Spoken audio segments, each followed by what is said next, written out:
Père éternel, courbé devant toi, on t'invoque du milieu de notre prospérité, puis du milieu de nos souffrances, du milieu de nos joies, puis du milieu de notre tristesse. On sait qu'en toi, ô Père, on a accès en tout temps et que même dans notre faiblesse, ton esprit nous aide, nous conduit. On veut te remercier, Seigneur, parce que tu es celui qui nous connaît. Puis tu nous as donné des grâces inimaginables, en nombre incalculable, Seigneur, dans notre vie. Que ce soit ta parole, que ce soit les frères et sœurs, ton esprit, la prière, la méditation, la communion, puis aussi, Seigneur, le baptême et le repas du Seigneur. Puis, je te supplie, ô Père, que cette prédication-là sur le baptême puisse nous ouvrir les yeux sur la richesse qu'on a en toi. Puis quand que tu donnes des rites, des paroles, des ordonnances, des choses à faire, c'est pas pour que ça devienne quelque chose de vain sans importance. Mais c'est pour que tes enfants puissent se réjouir, persévérer dans l'espérance, dans la joie, dans la foi.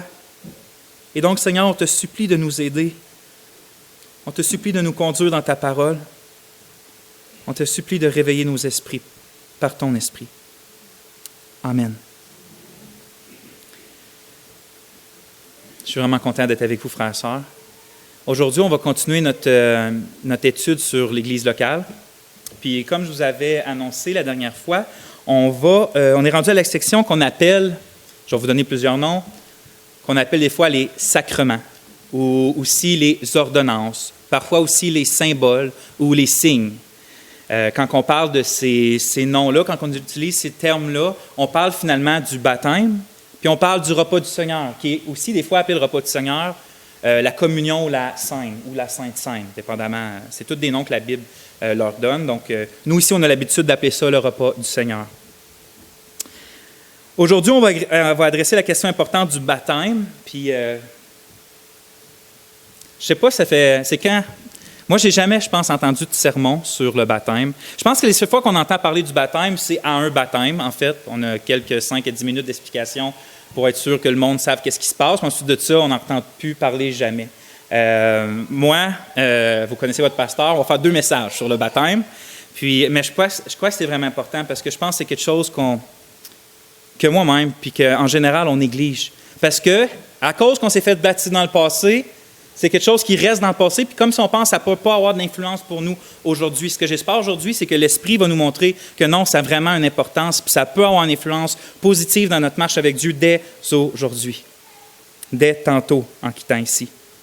Mais avant de parler du baptême en soi, j'aimerais ça introduire le message pour parler des ordonnances en général, des signes, des symboles que Dieu nous donne dans le Nouveau Testament. Parce que lorsqu'on dit que ces pratiques-là, le repas du Seigneur et les baptêmes, sont des ordonnances, on veut pas dire que c'est que le Seigneur Jésus a juste donné 2 ordres, puis que c'est le baptême puis le repas du Seigneur, puis il n'y a rien dit d'autre. Donc, quand on traverse les évangiles puis les apôtres qui ont enseigné au nom du Seigneur, on se rend compte que le Seigneur a donné beaucoup de commandements, de s'aimer les uns les autres comme qu'il nous a aimés, de se pardonner les uns les autres, de se reprendre, de se consoler les uns les autres, de se repentir de nos péchés, de croire en son œuvre. Il nous a donné la mission de faire les nations des disciples. Il nous a donné plein d'ordres comme ça, le Seigneur, ou des ordres plus négatifs comme de fuir l'idolâtrie ou de ne pas voler, de ne pas mentir, des choses comme ça. Donc, il y a vraiment plein d'exigences dans le Nouveau Testament. Donc, pourquoi que quand on dit les ordonnances du Seigneur, en parlant du repas du Seigneur puis du baptême, pourquoi on semble les mettre dans une classe à part? Puis, je crois que c'est, entre autres, pourquoi on les classe dans une classe à part, c'est parce que c'est les 2 seuls commandements, ordonnances, choses que Dieu nous demande à faire, que le Seigneur nous demande à faire, qui sont des rituels dans le Nouveau Testament. Il nous ordonne 2 rituels dans le Nouveau Testament, qui sont ces 2 ordonnances-là, choses qu'on ne voit pas nulle part ailleurs dans le Nouveau Testament. Dans l'Ancienne Alliance, Dieu avait ordonné à son peuple Israël une panoplie de rites symboliques, de rituels symboliques, une panoplie concernant surtout l'adoration de Dieu. Donc, vous allez voir, vous allez dans Exode, vous allez dans Lévitique, vous allez dans Nombre, Deutéronome, même dans les Rois, peu importe où vous êtes dans l'histoire d'Israël, vous voyez que Dieu avait dit, il avait donné une symbolisation, une signification au pain. Il y avait de l'eau spéciale, il y avait des vêtements spéciaux, le temple était fait d'une façon spéciale, il y avait des pinces à levain, il y avait une lampe, il y avait des lampes spéciales, il y avait de l'encens qu'il fallait faire brûler. Il fallait quasiment tout purifier avec du sang d'animaux. Il y avait justement de l'eau de purification, il y avait la circoncision, il y avait la fête, la Pâque qu'il fallait faire à chaque année. C'était tout, vous voyez, c'était tous des rites religieux qu'on peut appeler, que Dieu avait ordonné, qui étaient faites avec des choses physiques, des choses tangibles. Puis ça, il n'avait une panoplie. Mais quand on arrive dans le Nouveau Testament, puis que le Fils de Dieu vient dans le monde pour sauver son peuple précieux de ses péchés, puis établir la nouvelle alliance, qui est une nouvelle relation basée sur le sacrifice et la résurrection de Jésus de son peuple, quand Jésus arrive, il accomplit en fait, la loi, puis il abolit tous ces rites-là qui étaient finalement des ombres qui pointaient vers lui. Même l'Épître aux Hébreux, on va voir qu'il va en nommer quelques-uns de ces rites-là religieux qui étaient des ombres, puis il dit, mais on n'a pas le temps de parler de tout ce qu'il y a dans le temple. Parce que finalement, ce qu'il veut qu'on comprenne, c'est que tout pointait vers Jésus, mais qu'il n'y avait pas le temps dans une lettre de toutes les nommer. En fait, en Jésus-Christ, on se rend compte dans le Nouveau Testament que l'adoration de Dieu est complètement et totalement, presque entièrement, en fait, dépourvu de rites purement extérieurs, de pratiques purement extérieures. Comme Jésus nous l'a dit, la vraie adoration de Dieu, les adorateurs que Dieu recherche, ce ne sont pas ceux qui sont dans un temple, qui vont dans un temple, ce pas eux qui vont sur le bout de montagne, impliquant que ce pas eux qui font les rites finalement religieux, mais ce sont ceux qui l'adorent en esprit et en vérité.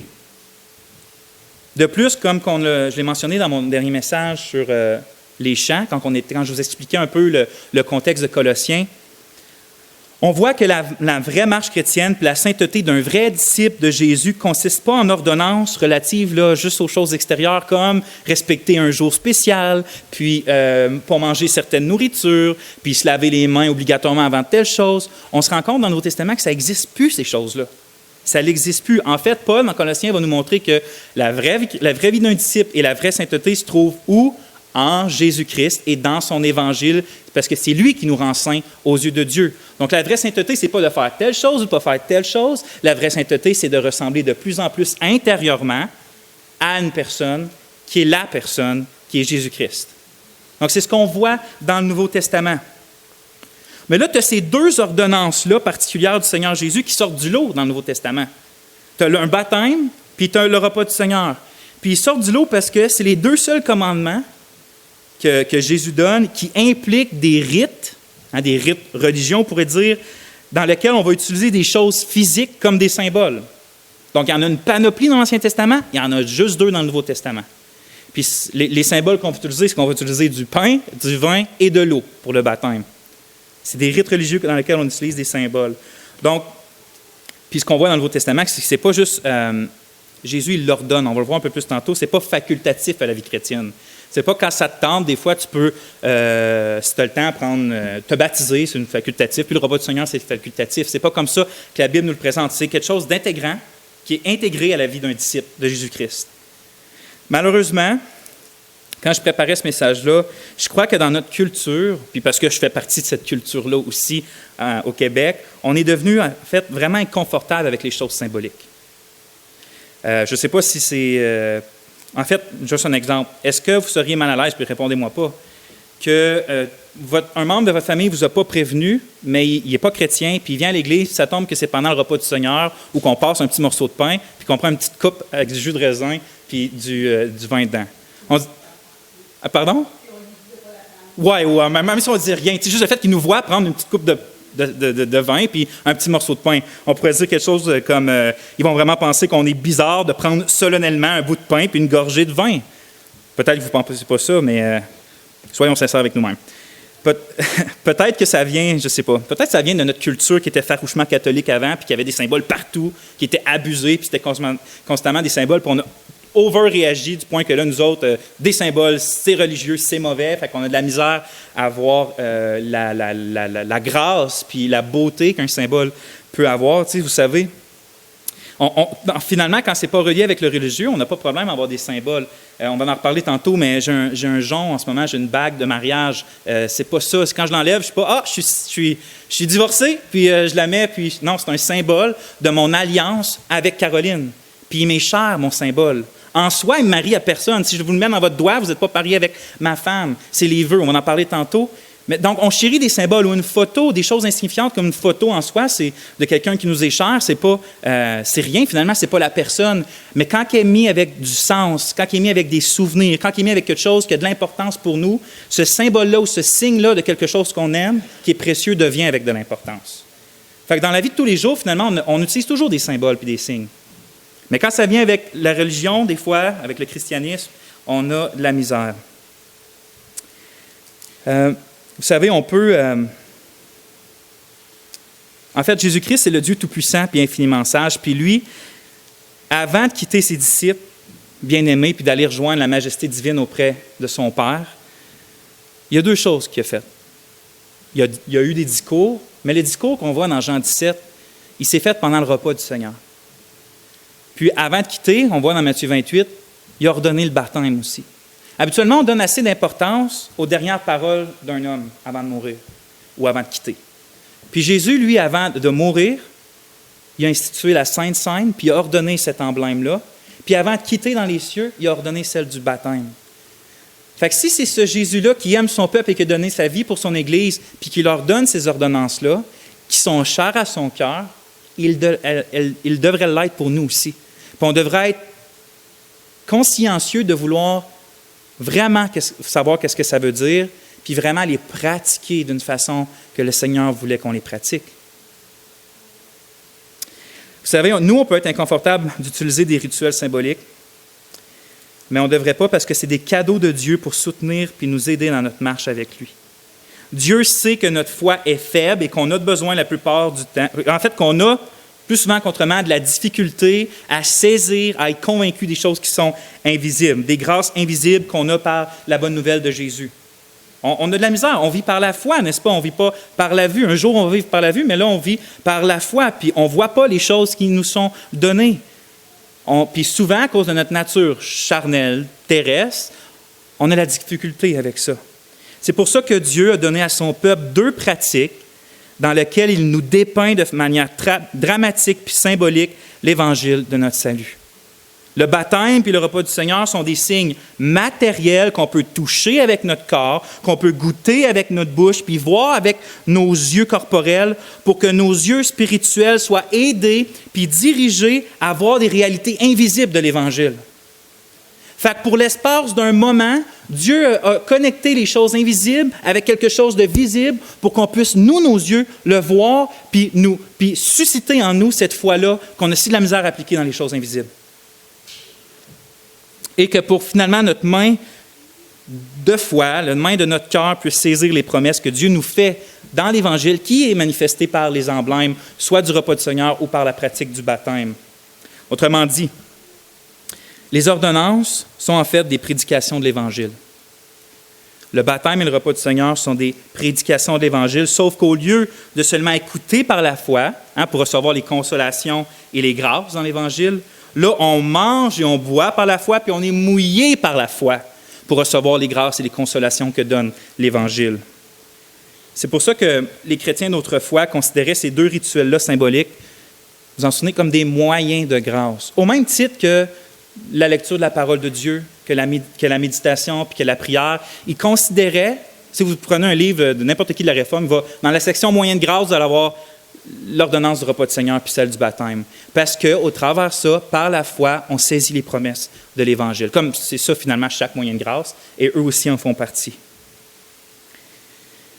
Je ne pense pas me tromper, frères et sœurs, en disant que je ne suis pas persuadé, mais je suis proche, que pour plusieurs d'entre nous aujourd'hui, c'est peut-être la première fois qu'on entend parler de la scène puis du baptême de cette manière-là.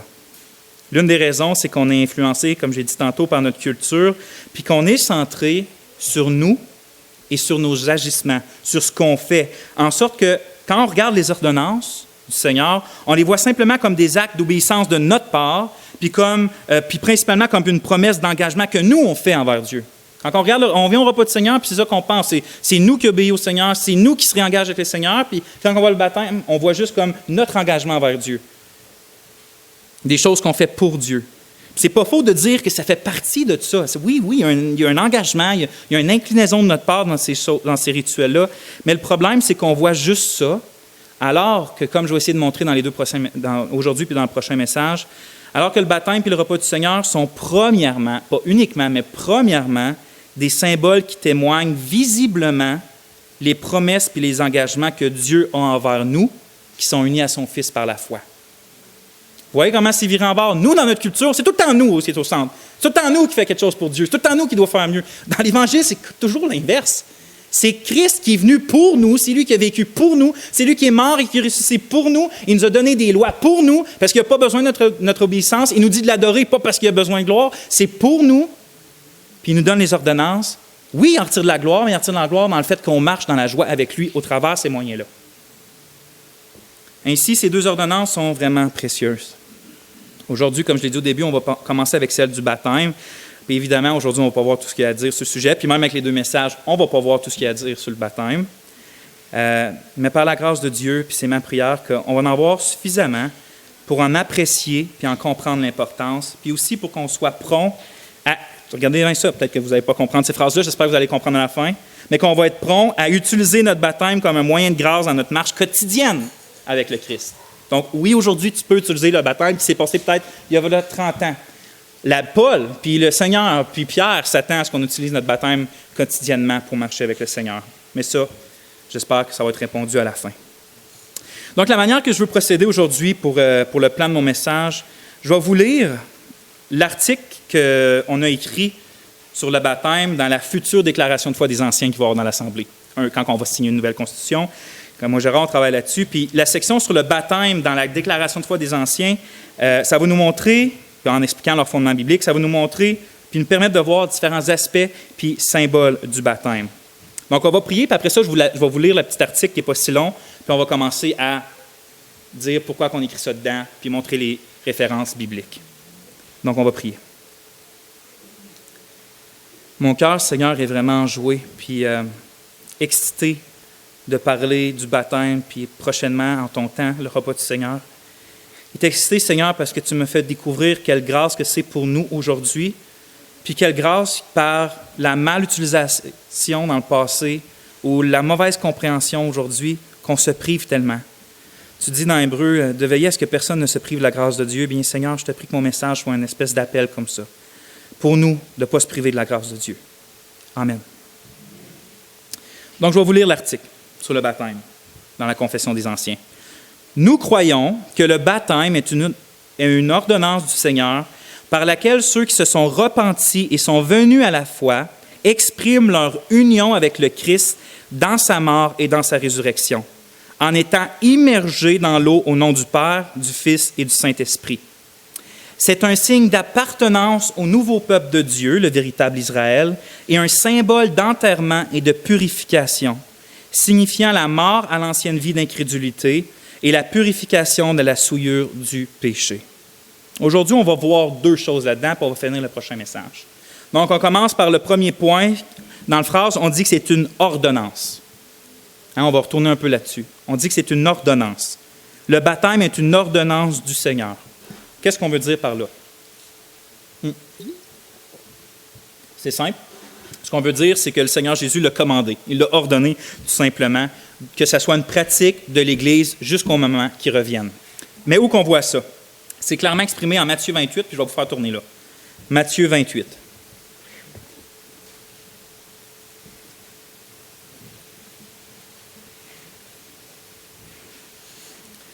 Au verset 18.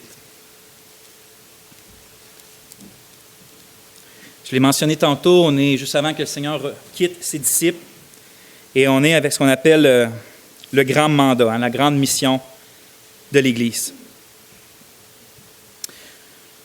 Donc, on va lire à partir du verset 18.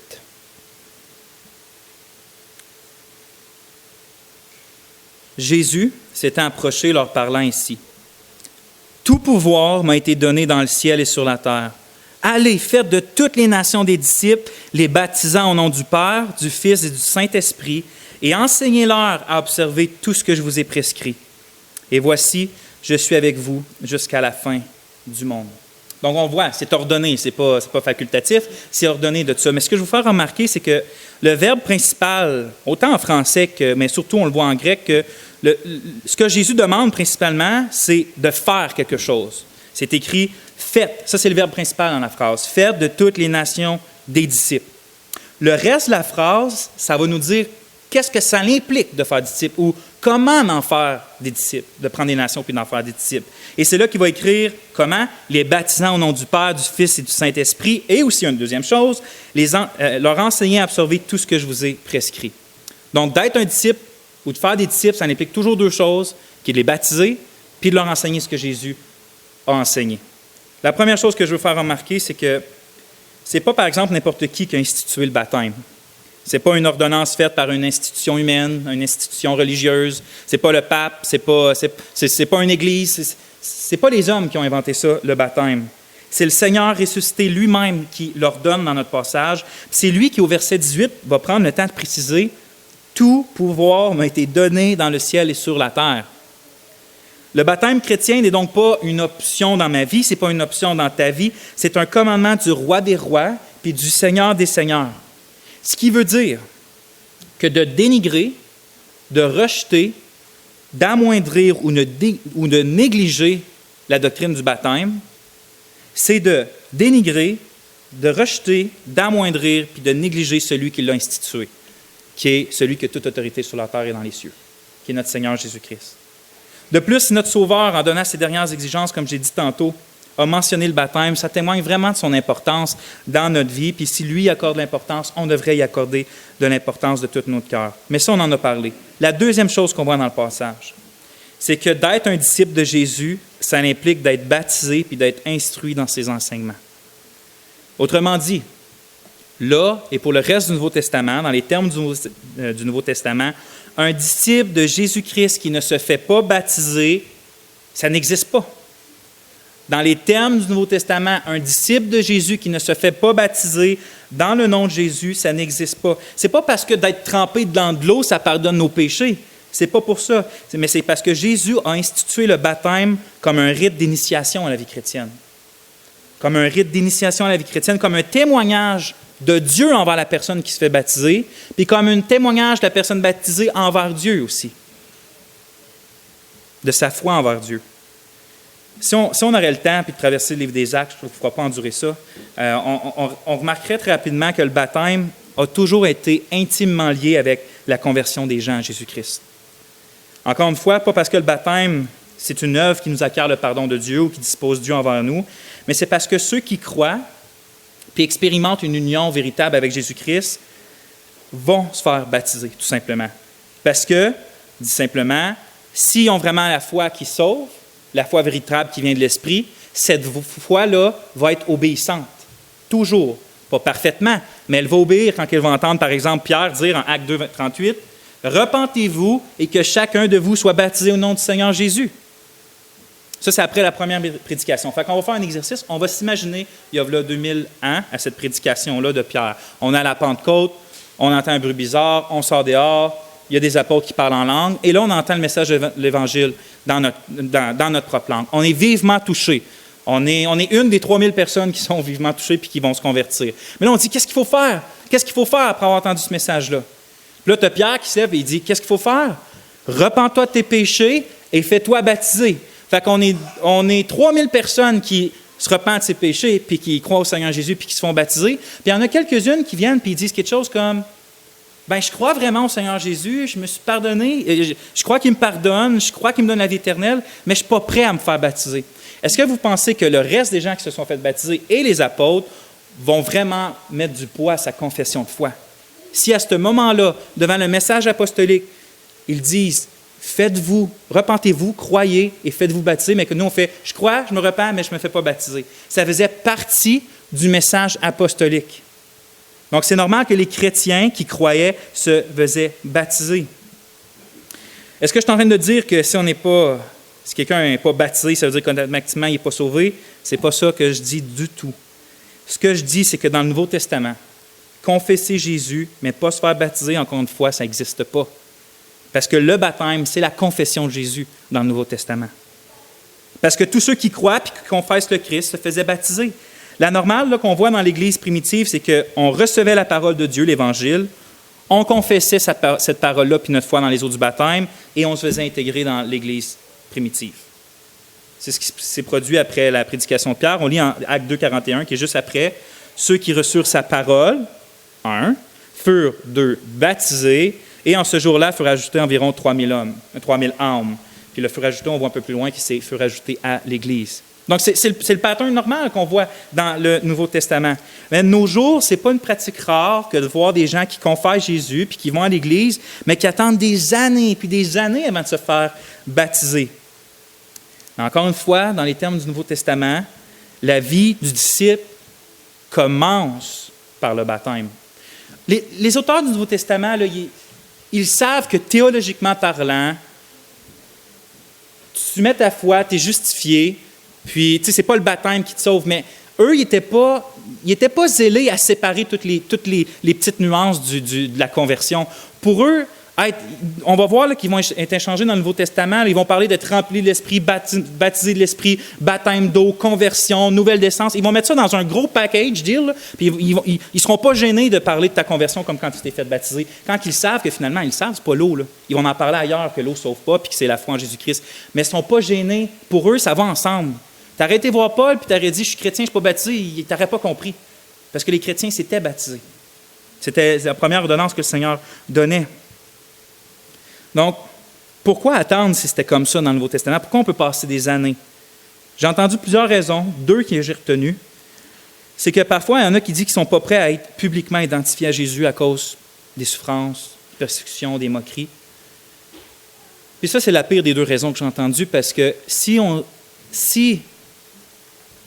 n'est pas prêt à se faire identifier avec Jésus au point d'être moqué, persécuté, puis d'être mis à mort, même d'être rejeté par nos familles et tout ça, c'est pas moi qui le dis, c'est le Seigneur qui dit on n'est pas digne de lui.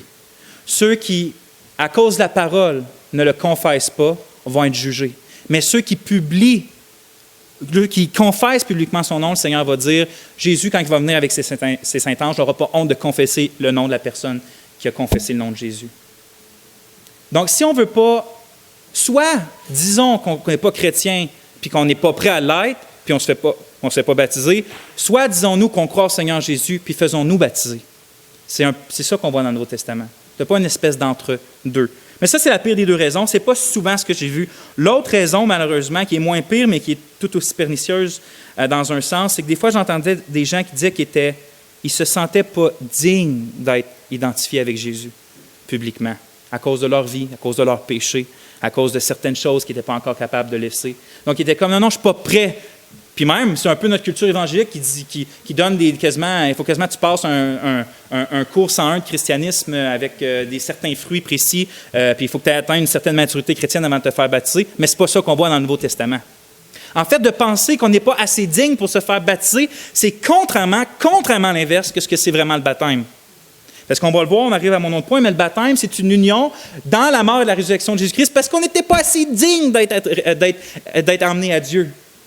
Donc, le baptême, c'est cette reconnaissance-là de ne pas être assez digne. C'est se dire, oui, je suis pécheur, je ne suis pas digne, mais tu me sauves et je crois en toi. C'est ça le baptême, en quelque sorte. On n'attend pas d'être assez digne. C'est la même chose pour le repas du Seigneur, mais on va en reparler en son temps. Donc, mon deuxième point, c'est sur le symbole du baptême. On vient de voir que c'était une ordonnance, c'était primordial dans la vie chrétienne, ce n'est pas une option. Là, mon deuxième point, c'est que c'est une union avec Christ. Le baptême symbolise une union avec Christ.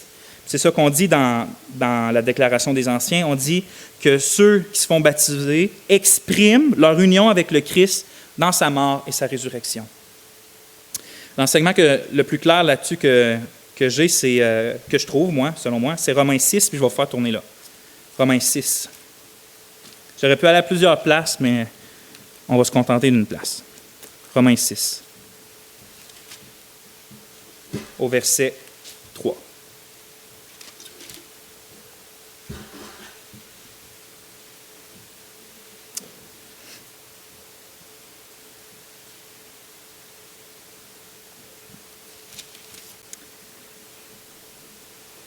Donc, on va lire ensemble. « Ignorez-vous que Ignorez-vous que nous tous qui avons été baptisés en Jésus-Christ, c'est en sa mort que nous avons été baptisés. Nous avons donc été ensevelis avec lui par le baptême en sa mort, afin que comme Christ est ressuscité des morts par la gloire du Père, de même nous aussi nous marchions en nouveauté de vie. » Amen. À cause du contexte plus large de Romains, ce serait une erreur de croire que ce que Paul est en train d'enseigner ici, c'est que le baptême d'eau, de se faire mouiller dans de l'eau, c'est ça qui nous unit spirituellement avec le Christ. Ce serait une erreur grave de penser ça parce qu'ailleurs, pendant 5 chapitres, avant d'arriver au chapitre 6, il a montré sans équivoque que la seule chose qui nous unit vraiment au Christ et qui nous rend justifiés aux yeux de Dieu, c'est la foi en Jésus-Christ. Il n'y a rien d'autre. Il n'arrive pas au verset 6, au chapitre 6, puis il est en train de tout démolir ce qu'il vient de bâtir. Ce n'est pas ça qu'il veut montrer. Donc, selon moi, ce qu'il est en train de montrer, c'est que le baptême d'eau symbolise cette union-là qu'on a avec Jésus. Puis de quelle manière? De plusieurs. On va y aller avec la première. Puis je vais... Elle n'est pas à propos de nous. Le baptême, c'est un symbole de la mort et de la résurrection de Jésus-Christ. Le baptême, même le nôtre, est premièrement un symbole de la mort et de la résurrection du Seigneur Jésus-Christ. Paul va dire que le baptême démontre que nous sommes unis à Jésus, oui, mais il va dire en sa mort. En sa mort à lui. Puis il va dire que comme lui est ressuscité, nous aussi avec lui, on va ressusciter, puis on est ressuscité en nouveauté de vie. Donc la première chose que le baptême fait lorsqu'on le voit, c'est qu'il proclame à ceux qui sont immergés autant qu'à ceux qui regardent le baptême que le Fils de Dieu, Jésus-Christ, est venu offrir sa vie en sacrifice en mourant à la place des pécheurs. Puis pourquoi qu'il devait mourir? Parce que je devais mourir. Parce que vous deviez mourir. Parce que vous aviez péché contre Dieu. Parce que vous n'aimiez pas Dieu selon ses standards. Parce que vous aimiez plus et que je m'aimais plus que mon prochain. Parce qu'on était notre Dieu ou qu'on avait des faux dieux ou qu'on voyait Dieu comme il n'était pas vraiment. Donc, il est venu mourir à notre place afin que notre punition puis notre condamnation que méritent nos péchés soit sur lui. C'est ça qu'on voit dans l'Évangile. L'immersion dans l'eau, quand on passe, signifie que Jésus est mort, lui, pour le salut de ceux qui allaient croire en lui. Puis, lorsque la personne sort de l'eau, ça symbolise premièrement que Jésus-Christ est lui aussi ressuscité des morts. La bonne nouvelle, là, c'est que, vous le savez, Jésus n'est pas resté dans la tombe. Celui qui nous a promis la vie éternelle, il n'est pas resté mort lui-même. Il est ressuscité le 3e jour. Il a montré, Romains 1, qu'il était vraiment fils de Dieu. Puis aussi, on voit ailleurs que ça a été la confirmation que son sacrifice était accepté du Père, que lui-même était juste et sans péché, et que tous ceux qui allaient croire en lui allaient être vraiment justifiés de sa justice. Donc, c'est la confirmation que son œuvre était acceptée du Père. S'il aurait resté mort, on n'aurait aucune espérance, parce qu'on n'aurait aucune preuve que ce qui est fait pour nous nous ouvre vraiment les portes du paradis. Mais il est ressuscité. Il est ressuscité, frères et sœurs. C'est lui, le vivant. Regardez ce que Apocalypse, Jésus lui-même parle de lui dans Apocalypse 1,18. « Je suis le premier, le dernier et le vivant. » Ça, c'est son titre, le vivant. « J'étais mort et voici, je suis vivant au siècle des siècles. Je tiens les clés de la mort et du séjour des morts. » Donc, quand on est immergé dans l'eau, puis qu'on voit Seigneur Jésus qui est dans le tombeau, qui est dans la mort pour nos péchés, mais qui vainc la mort, il a vaincu la mort, il relève, il a les clés de la mort, puis il peut faire ce qu'il veut avec la mort, puis il peut donner la vie avec qui veut. Puis c'est ça qu'il fait avec nous qui croient en lui. Voyez-vous maintenant que ce que je disais au début, que le baptême, c'est comme une prédication de l'Évangile, mais en 3 dimensions. Chaque fois qu'une personne est baptisée, lui-même, puis tous ceux qui assistent, ils ne font pas seulement entendre l'Évangile, mais ils le voient drastiquement dépeint devant eux. Ainsi, si le baptême serait toujours bien administré, ça l'assure que les gens ne font pas juste baptiser sur une espèce de foi floue puis ils ne comprennent pas trop pourquoi. Dans le baptême, ils voient toujours ce que c'est réellement l'Évangile. Le Christ mort pour eux, pour leurs péchés, et ressuscité pour leur donner la justification et la vie et l'assurance de la vie éternelle. Ça, c'est une chose qu'on voit dans Romains 6. C'est que le baptême nous montre la mort et la résurrection du Christ. Mais deuxièmement, ce passage-là nous enseigne que le baptême, ce n'est pas simplement le symbole de la mort et de la résurrection de Jésus, mais c'est aussi le symbole de notre union avec lui dans sa mort et sa résurrection. Donc, ça parle de sa mort et sa résurrection, mais aussi de notre union avec lui dans sa mort et sa résurrection. On lit, « Nous avons donc été ensevelis avec lui par le baptême en sa mort, afin que, comme Christ est ressuscité des morts par la gloire du Père, de même, nous aussi, nous marchions en nouveauté de vie. » Autrement dit, ceux qui sont baptisés par la foi montrent que cette foi-là les unit spirituellement avec Jésus. Le baptême symbolise notre union avec lui, parce que quand on est immergé dans l'eau, c'est qu'on meurt avec lui dans l'eau par la foi. Et quand on est sorti de l'eau, c'est qu'on sort nous aussi avec lui unis à sa résurrection. On ressuscite avec lui par la foi. Le baptême dépeint donc de façon spectaculaire ce qui s'est vraiment passé lorsqu'on a cru dans le Seigneur Jésus. Mon ancien moi d'incrédulité, de rébellion et d'idolâtrie est mort et resté dans l'eau. Et quand je suis sorti, c'est un nouveau moi de foi, de soumission puis d'amour qui a vu le jour par la puissance de l'Esprit. Dieu promet par l'Évangile, si quelqu'un est en Christ, il est une nouvelle création. Vous savez, en Christ, ça veut dire uni avec Christ. Il est une nouvelle création. Les choses anciennes sont passées. Voici toutes choses sont devenues nouvelles. C'est ça qui est visiblement montré et qui nous est proclamé dans les eaux du baptême. Se faire baptiser, c'est alors de confesser à notre âme, c'est de confesser au monde et c'est de confesser au ciel ce qui s'est vraiment produit en nous alors qu'on est unis avec le Christ par la foi. Et là, pour le temps qui reste, je vais prendre les autres points de la confession des anciens pour le prochain message, mais j'aimerais terminer avec quelque chose d'important. J'aimerais, pour le reste de la prédication, en fait, aujourd'hui, j'aimerais qu'on s'arrête puis qu'on applique ce qu'on vient d'entendre par rapport au baptême, puis le baptême, puis ce que ça représente. Voyez-vous, tantôt, j'ai mentionné que l'ordonnance puis le symbole du baptême, c'est une initiation à la vie chrétienne. Par exemple, je crois que maintenant, on voit juste ça, du baptême. On voit juste comme une initiation à la vie chrétienne, comme un acte dans le passé qui ne change rien dans ma vie, là, pendant que je prêche, puis qui ne change rien dans ma vie ce soir quand je vais me coucher, puis quand je vais me lever demain matin. En fait, on ne l'utilise juste pas comme un moyen de grâce. On ne l'utilise pas comme ça. On n'a pas appris à l'utiliser comme un moyen de grâce dans notre vie, une grâce qui va nous aider quotidiennement à marcher dans la foi, dans l'espérance, dans la sainteté et dans l'esprit. Peut-être que vous n'avez pas remarqué, mais je ne vous ai pas pu, je ne l'ai pas lu au complet le passage. Mais si on aurait le temps de lire Romains 6, on se rendrait compte que Paul, quand il enseigne sur le baptême, c'est dans le contexte qu'il veut exhorter puis encourager les frères et sœurs à ne pas se laisser dominer par le péché dans leur vie. C'est dans ce contexte-là qu'il va parler du baptême. Pour les aider à ça, il va leur parler de leur baptême qu'ils ont eu en Jésus. Pour les aider aujourd'hui dans leur combat contre le péché, il va leur parler du baptême qui se sont passés peu importe quand dans leur vie. Puis j'ai une question, c'est quand la dernière fois que tu as pensé à ton baptême? C'est quand la dernière fois que tu as regardé à ton baptême pour combattre le péché dans ta vie? C'est quand que tu as déjà simplement ramené à ta mémoire ton baptême afin d'en retirer de l'assurance et de l'espérance avec le Seigneur? On n'a pas appris à faire ça. Je parle pour moi, en tout cas.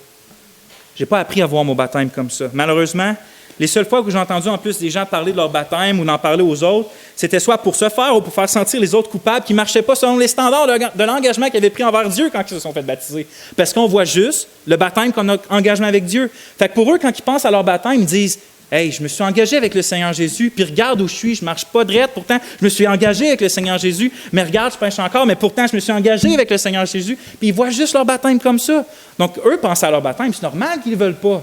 C'est une source de condamnation encore plus et de honte, quand ça serait supposé d'être le contraire. Ça montre finalement qu'on est vraiment des gens centrés sur nous, puis qu'on a de la misère à comprendre la centralité de l'Évangile dans toutes choses, et même dans le baptême.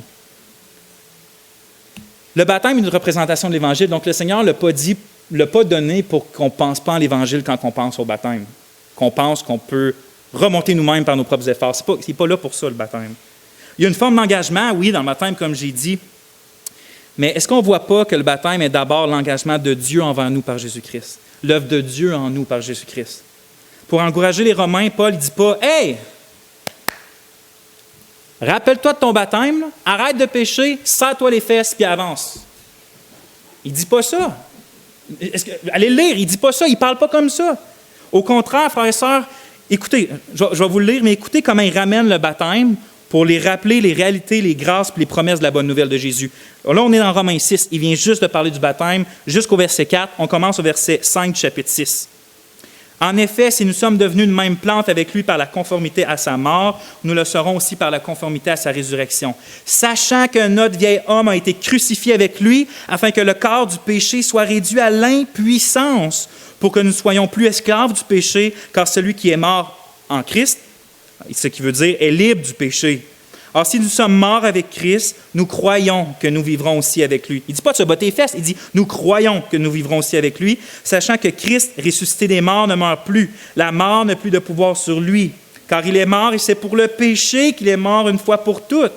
Il est revenu à la vie, c'est pour Dieu qu'il vit. Ainsi, vous-même, regardez-vous comme mort au péché et comme vivant pour Dieu en Jésus-Christ. Que le péché ne règne donc point dans votre corps mortel et n'obéissez pas à ses convoitises. Ne livrez pas vos membres au péché comme des instruments d'iniquité, mais donnez-vous vous-même à Dieu comme étant vivant de mort que vous étiez et offrez à Dieu vos membres comme des instruments de justice. Puis regardez ça. Car le péché n'aura pas de pouvoir sur vous puisque vous êtes non sous la loi, mais sous la grâce. C'est pour ça qu'il leur rappelle leur baptême, pour qu'ils se rappellent ce qu'il est tout en train de dire. On est sous la grâce, pas sous la loi. On est vraiment libéré de la puissance du péché. On peut le mettre à mort par la puissance de l'Esprit dans notre vie. C'est de ça qu'il veut parler quand il nous rappelle notre baptême. Grosso modo, je vous dis que j'allais revenir avec ce symbole-là. Il utilise le baptême comme une bague de mariage. Ce n'est pas la bague qui fait le mariage, c'est l'engagement solennel d'un homme et d'une femme dans une alliance devant Dieu. Mais la bague, c'est le signe visible. Puis un rappel de cette alliance-là. Moi, je peux regarder ma bague puis me rappeler, oui, je peux me rappeler mes engagements envers ma femme, mais je peux aussi me rappeler ses engagements à elle qu'elle me fait envers moi, qu'elle allait m'aimer, peu importe, les maladies puis tout ça. Je peux me souvenir de l'engagement. Puis d'une manière semblable, le baptême, c'est un rappel puis un signe visible de l'engagement, des promesses que Dieu nous fait à nous, qui nous confie dans sa grâce et par la foi. On peut regarder notre baptême exactement comme je regarderais mon jonc pour me dire « ma femme me promit ». Sauf que ma femme, c'est une humaine, elle peut faillir. Dieu, quand il promet quelque chose, il ne faillit pas. Nous devons nous remémorer le symbolisme de notre baptême pour encourager et exhorter notre âme par les promesses de Dieu envers nous. C'est pourquoi l'apôtre Pierre enseignera que l'eau du baptême, par exemple, va signifier le jugement de Dieu, à l'exemple de Noé qui fut épargné par les eaux, qui symbolisait le baptême. C'est-à-dire que quand on est mis dans l'eau, c'est comme si justement, on est associé avec Jésus qui prend le jugement de l'eau à notre place, le jugement de la colère de Dieu. Puis quand on ressort de l'eau, on devrait juste entendre une chose à nos oreilles, puis on devrait juste entendre encore aujourd'hui, c'est qu'il n'y a maintenant plus aucune condamnation pour ceux qui sont en Jésus-Christ. Depuis ce temps-là, frères et sœurs, ça devrait être le refrain constant dans notre tête parce qu'on est sorti de l'eau du jugement de Dieu, parce qu'on était en Jésus-Christ. Fait que le baptême nous rappelle ça. Plus jamais, jamais, jamais, vous allez devoir retourner dans cette eau-là parce que Christ est mort une fois pour toutes, comme Paul vient de le dire. Vendredi, j'étais ici, puis j'avais vraiment besoin de passer du temps avec Dieu, j'avais besoin de me concentrer sur Dieu, d'être transformé par Dieu. J'ai passé un temps de prière tout seul dans le noir ici. Puis à un moment donné, j'étais juste comme, Seigneur, j'ai telle inclinaison mauvaise, j'ai tel péché, puis pourtant, tu n'as pas promis que j'allais être libéré, puis est-ce que je suis vraiment soumis à ces péchés? J'ai-tu vraiment le pouvoir de les mettre à mort? J'essaye, ça fait tant, puis je suis pas capable, puis je m'exprimais comme ça à Dieu, puis à cause que j'avais étudié le baptême toute la semaine, c'est ça qui m'est revenu. Oui, je suis mort au péché. Oui, en Christ, je peux le mettre à mort. Fait que je me suis rappelé mon baptême pour l'appliquer à ma situation.